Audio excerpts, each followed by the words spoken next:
Moi, je déteste le cinéma. Il a fait de moi un malade enfermé dans ses visions schizo-narcissiques qui ne fait plus la différence entre la réalité et la fiction. Quand on réfléchit trop, on n'est plus dans la réalité. Un oreiller s'enfermait dans ses imaginations, mais qu'un oreille qui n'est donc que la marchandise défectueuse. Что за закинул твой? C'est d'eux-mêmes. Les effets secondaires sont prévus par le système. Comme dans les magasins, les pertes causées par les voix sont ajoutées au prix. C'est pas tout le monde qui vole. Pour le reste, on s'y prépare.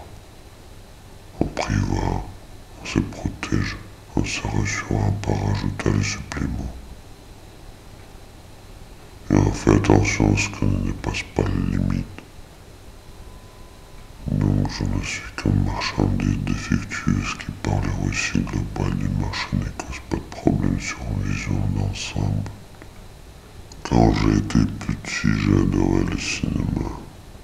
C'était le cinéma symbole qui faisait dormir tranquille en se rassurant de la chambre de mettre un URSS. Pas comme l'autre noir en Amérique.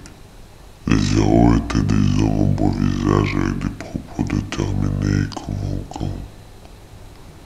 Leurs images symboles étaient tellement sublimes que jusqu'aujourd'hui, j'imagine même pas ce qu'il y avait ce mec de se branler des fois. D'ailleurs, comme on crée sur tous les toits, le sexe en URSS n'existe pas. Avec les rêves de magnétoscope, avec les perestroïkas de Gorbatchev, on a fait la découverte que peut-être un URSS n'existe pas, mais dans un autre monde. Ça les Freud, quoi. Tout le monde entier admire les recherches révolutionnaires des Einstein et des Vertov qui en avaient la vision de deux mondes. Ancien et nouveau en gardant un écart alternatif et ne prenant que du sens et l'impact visuel artistique comme un moyen de recherche esthétique.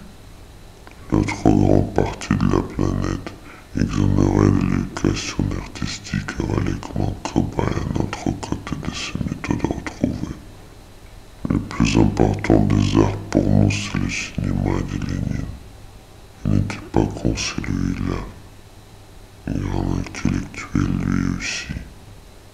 Avec l'impact visuel que j'ai eu pendant les premières visions de l'Octobre à l'âge de 8 ans, je me déjà posé des questions.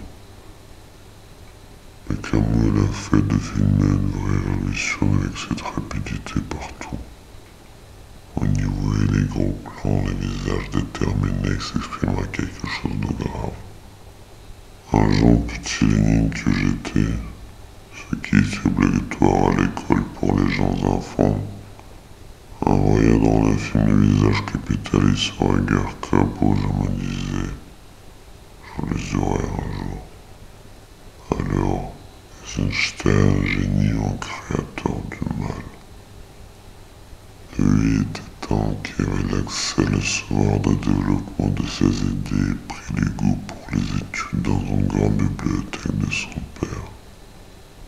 Makarenko, le plus connu des enseignants qui en a fait des recherches sur les méthodes d'enseignement, disait que la meilleure méthode qui peut exister pour donner les goûts et le plaisir à l'éducation, c'est de voir à partir de la chambre des petits la lumière dans un petit écart du port qui provient du bureau de père qui travaille jusqu'à tard.